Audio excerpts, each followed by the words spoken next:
A new day, a new episode. This time on Tech Lyceum, we are all set to explore new ways for businesses to innovate and elevate as we journey through the world of digital transformation and PLM in manufacturing.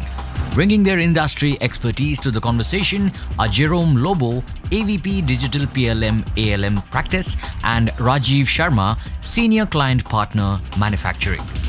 So in today's world, product lifecycle management is enabling a lot of the integration, of the data, processes, business systems, and people, as part of the whole digital transformation journey, which is helping a lot of companies to reduce their time to market, improve product quality, and enhance collaboration amongst various teams.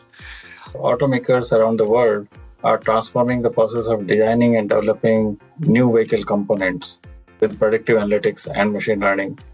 I can share an example where a commercial car maker got into partnership with Autodesk, and the challenge was of creating a lightweight yet a strong seat bracket. Traditionally, this component was heavy and complex, you can imagine so. But using predictive analytics and generative design, they explored thousands of design possibilities. And the result was a seat bracket that was 40% lighter, 20% stronger. And the most exciting thing was that the number of parts reduced from 8 to just 1. Catch an informative episode on the ever-evolving business landscape only on Tech Lyceum, a podcast from Birlasoft. Press play on www.birlasoft.com.